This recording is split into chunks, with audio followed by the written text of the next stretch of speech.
man atrodo, kad mes gyvenam būtent tokiam pereinamajam laikotarpiu, kai vis tiek, bent jau mano kartos žmonės, mes būtent esam susidūrę su piratavimu iš buvimo piratais pusės ir tikriausiai to gal nėra prasmės ir slėpti.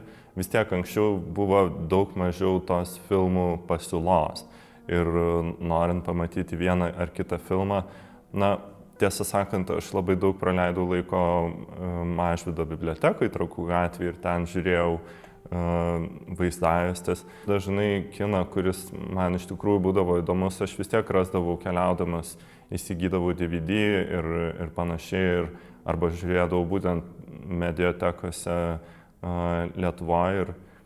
O kartu tą DVD kolekciją, kurią sukaupiau, iš tikrųjų keliaudamas padovanojau Meno Avilio mediatekai, tai dabar su ją gali susipažinti ir kiti. Su piratavimu kaip kūrėjas aš susidūriau nuo savo debiutinio filmo ilgometražo Streikas. Do you think what I think? Hell yes. Isn't you cool? What the fuck? Atsiranda lietuviškoje ten piratų svetainėje ir iš tiesų aš esu netgi prisijungęs ir paprašęs išimti ir išėmė iš tikrųjų tuo metu iš tos svetainės, bet nemažai tų filmų visgi atsiranda ir užsienio piratavimo svetainėse.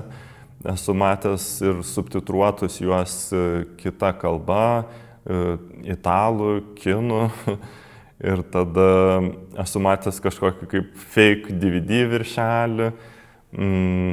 Taip pat yra užsienio lietuvių bendruomenė paskelbusi, kad rengia filmo seansą be leidimo.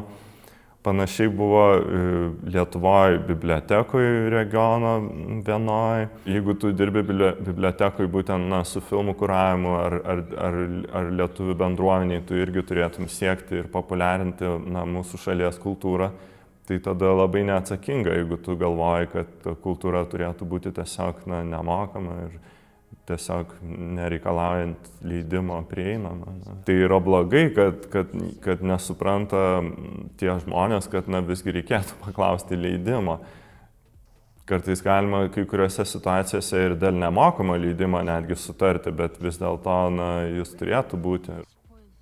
Yra buvę netgi, kad man atsiuntė nuorodą pažįstama užsienietė, kad štai tavo filmas atsirado šitoj labai smagioj piratų svetainėj. Ir jinai tarsi pabrėžė, kad ten yra geri filmai ir kažkokį skonį gerą turintis. Ir aš vis tiek kažkaip bandžiau paaiškinti, kad gal nelabai reikėtų to džiaugtis. I won't help you on this. Piratavimo kultūra Lietuvoje yra susijusi su sovietų okupacija ir tiesiog žmonės sovietų okupacijos metu įgijo tokį santykį su valstybė, kad tai yra kaip propagandos aparatas ir vadinasi, tarkim, simuliuoti darbą darbe yra galbūt patriotinis veiksmas ir vogti iš valstybės taip pat yra kažkoks savotiškas patriotizmas, galbūt tai paprasčiausiai tie įpročiai niekur nedingo ir tas sąmoningumas atgavus nepriklausomybę ir išgyvenus laukinius 90-uosius, jis savaime neatsirado ir tiesiog būtent tas nebaudžiamumas, jis irgi prisideda, žmonės nesupranta to kaip savos valstybės ir savos visuomenės reikalą. Tačiau ar įmanoma edukuoti visuomenę kažkokiam sąmoningom priemonėm? Manau, kad tikriausiai ne. Dėl to, kad visuomenė išlieka ganėtinai abejinga, kaip pasakyti, moraliniams pasirinkimams. Ir tai nežinau, manau, kad tiesiog turi įsitvirtinti teisėta tvarka ne vien argumentų ar kažkokių švietimo keliu, bet ir tiesiog teisės keliu. O šalia to reikia džiaugtis vis dėlto didėjančių prieinamumu ir žinoma, kviesti vieni kitus žiūrėti tos filmus ten, kur jie prieinami legaliai, su įvairiais subtitrais ir taip toliau.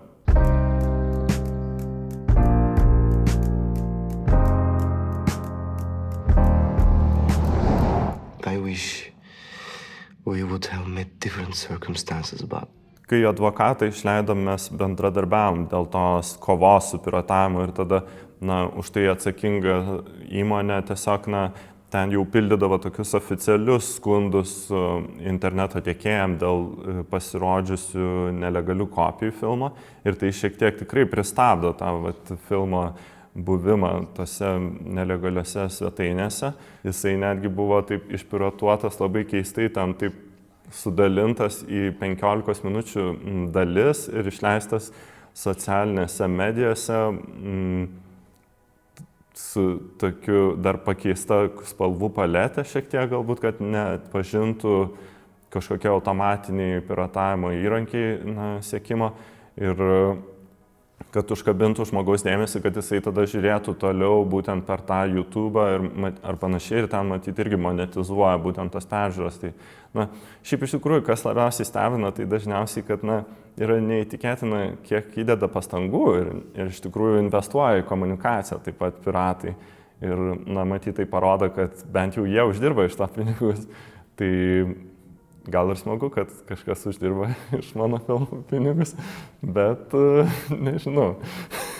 Aš manau, kad vis dar yra gajus piratavimas, vis dėlto ir mane kažkaip šiek tiek išgąsdino, nes aš prisijungiau prie nemažai tokių kino Facebook'o grupių pernai ir aš matau, kad ten tikrai labai žmonės atvirai dalyjasi ir nuorodomis nelegaliomis ir rekomendacijomis pasižiūrėti filmus, kurie netgi yra rodomi ir kine. Ir tai kažkaip atrodo tada vėlgi, kad tai yra kartu ir moralinis klausimas, bet kartu moralizavimas tikriausiai negali padėti įtikinti žiūrovų tai rinktis. Tai norėtųsi, kad tie žmonės, kurie supranta tą palaikymo vertę, kad paprasčiausiai pasidalintų aktyviau legaliomis nuorodomis tų filmų, kuriuos vertina ir savo aplinkoje ir tokiu būdu puoselėtų tą gyvą kino kultūrą.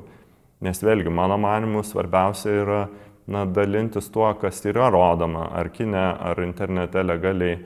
Ir tai tada gali tapti mūsų tokios kaip viešosios erdvės dalimi ir tokia išliekanti ir ateičiai, nes vis tiek tas pasikomentavimas kažko, kas viešai neprieinama legaliai, tai toks labai trapus iš tiesų.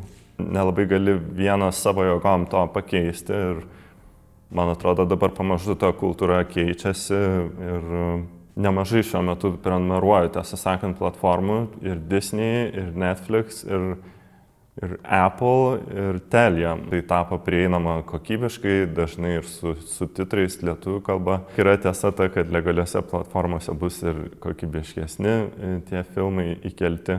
Ir iš tiesų netgi atnaujiname mes tas kopijas, nes tos kokybės galimybės tam tikrą prasme plečiasi, ne iš pačio filmo pusės, bet iš interneto pusės, kad tobulėjant internetui tiesiog galima transliuoti didesnės raiškos failą. Tas, manau, yra smagu, nes visgi tais legaliais žiūrovais tu gali drąsiau visur didžiuotis ir turėti tą tarpusavio ryšį, o nelegaliais tas santykis toks keistokas. Bus įdomu iš tiesų, kaip bus su naujų filmų aktyvistas, kuris pasirodys.